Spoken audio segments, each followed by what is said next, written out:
नमस्कार दोस्तों, एक बार स्वागत है फिर से आप सभी का इस चैनल में। इस वीडियो में हम कन्या पूजन के बारे में बात करने वाले हैं।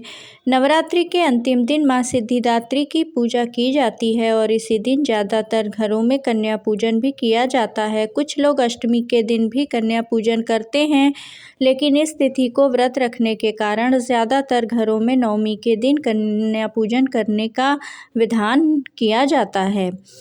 कन्या पूजन की परंपरा हमारे समाज में कई सालों से चली आ रही है। मान्यता है कि बिना कन्या पूजन के नवरात्रि का शुभ फल प्राप्त नहीं होता है और माता की कृपा भी अधूरी रह जाती है। कन्या पूजन में 10 वर्ष तक की कन्याओं को बिठाकर उनको दुर्गा स्वरूप मानकर पूजन किया जाता है। इसी परंपरा को कुमारी पूजन के नाम से भी जाना जाता है। धार्मिक मान्यताओं के अनुसार कन्या पूजन में 9 कन्याओं का पूजन किया जाता है। धार्मिक मान्यताओं के अनुसार हर कन्या का अलग और विशेष महत्व होता है। एक कन्या का पूजन करने से ऐश्वर्य की प्राप्ति होती है, 2 कन्याओं का पूजन करने से भोग और मोक्ष की प्राप्ति होती है, 3 कन्याओं का पूजन करने से अर्थ, धर्म और काम की प्राप्ति होती है, 4 कन्याओं का पूजन करने से राज्य पद की प्राप्ति होती है, 5 कन्याओं का पूजन करने से विद्या की प्राप्ति होती है, 6 कन्याओं का पूजन करने से 6 प्रकार की सिद्धि प्राप्त होती है, 7 कन्याओं का पूजन करने से सौभाग्य की प्राप्ति होती है, 8 कन्याओं का पूजन करने से सुख संपदा की प्राप्ति होती है, 9 कन्याओं का पूजन करने से पृथ्वी के प्रभुत्व की प्राप्ति होती है।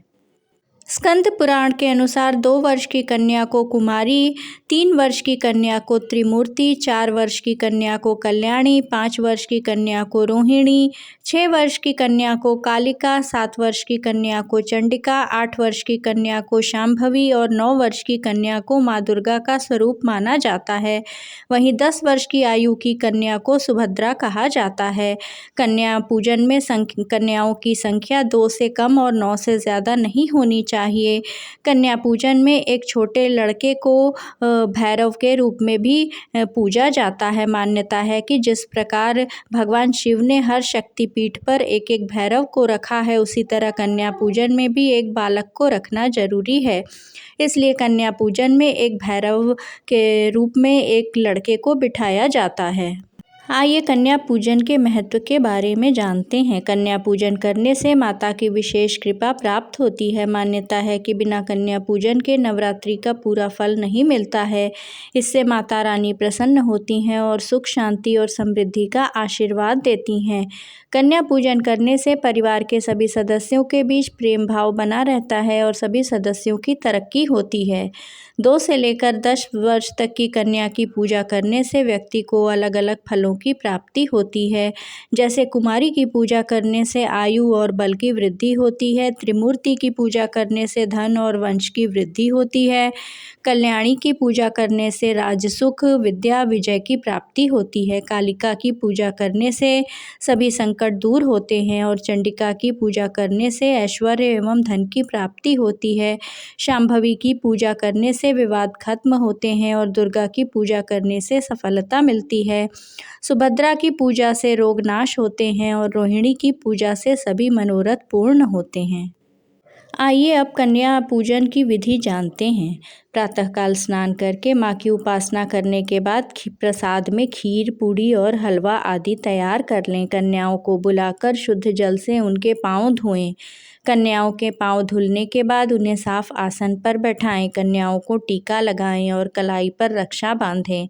कन्याओं को भोजन परोसने से पहले माँ दुर्गा का भोग अवश्य लगा लें। इसके बाद प्रसाद स्वरूप में कन्याओं को भोजन खिलाएं।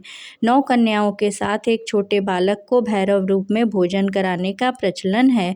बालक भैरव बाबा का स्वरूप और या लंगूर कहा जाता है। कन्याओं को विदा करते वक्त अनाज, रुपया या वस्त्र भेंट करें और उनके पैर छूकर आशीर्वाद प्राप्त करें। भोजन कराने के बाद कन्याओं को दक्षिणा देनी चाहिए। इस प्रकार महामाया भगवती प्रसन्न होकर सभी मनोरथ पूर्ण करती हैं। प्रायः गृहस्थों को अष्टमी के दिन ही कन्या पूजन करना श्रेष्ठ रहता है, जबकि साधक एवं भक्ति साधना उपासना से जुड़े हुए व्यक्तियों को नवमी के दिन कन्या पूजन करना चाहिए। शास्त्रों में नवरात्रि के अवसर पर कन्या पूजन या कन्या भोज को अत्यंत ही महत्वपूर्ण बताया गया है। नवरात्रि में देवी माँ के सभी साधक कन्याओं को माँ दुर्गा का दूसरा स्वरूप मानकर उनकी पूजा करते हैं। सनातन धर्म के लोगों में सदियों से ही कन्या पूजन और कन्या भोज कराने की परंपरा है। विशेषकर कलश स्थापना करने वालों और 9 दिन का व्रत रखने वालों के लिए कन्या भोज को बहुत ही महत्वपूर्ण माना जाता है। भविष्य पुराण और देवी भागवत पुराण में कन्या पूजन का वर्णन किया गया है। शास्त्रों के अनुसार 2 वर्ष की कन्या को कुमारी कहा जाता है। इनके पूजन के समय कुमार्यै नमः का उच्चारण करते हुए इनके पैरों का प्रक्षालन करना चाहिए। 3 वर्ष की कन्या को त्रिमूर्ति कहा जाता है। त्रिमूर्त्यै नमः का उच्चारण करते हुए इनका पाद प्रक्षालन करना चाहिए।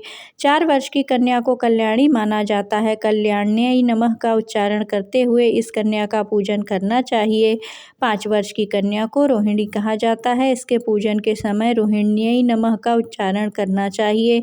6 वर्ष की कन्या को कालिका माना जाता है और कालिकाय नमः कहते हुए इसका पूजन करना चाहिए। 7 वर्ष की कन्या को चंडिका कहा जाता है। चंडिकाय नमः कहते हुए इसका पैर प्रक्षालन करना चाहिए। 8 साल की बालिका को शांभवी कहा जाता है। इसके पूजन के समय में शांभवै नमः का उच्चारण कर पूजन करना चाहिए। दुर्गायै नमः इस मंत्र से 9 वर्ष की कन्या का पूजन कर उसके पैरों को धोना चाहिए। 10 वर्ष की कन्या को सुभद्रा मानते हुए सुभद्रायै नमः का उच्चारण कर उसका पूजन करना चाहिए। अष्टमी के दिन कन्या पूजन करते वक्त या देवी सर्वभूतेषु माँ गौरी रूपेण संस्थिता नमस्तस्यै नमस्तस्यै नमस्तस्यै नमो नमः का जप करते रहना चाहिए। 9वें दिन कन्या पूजन करते समय या देवी सर्वभूतेषु सिद्धिदात्री रूपेण संस्थिता नमस्तस्यै नमस्तस्यै नमस्तस्यै नमो नमः का जप करते रहना चाहिए। कन्या पूजन करने के पश्चात ओम जयंती मंगला काली भद्रकाली कपालिनी दुर्गा क्षमा शिवा धात्री स्वाहा का जप करते हुए कन्याओं को प्रणाम करना चाहिए और उन्हें विदा कर देना चाहिए। कृपया चैनल को लाइक और सब्सक्राइब अवश्य करें।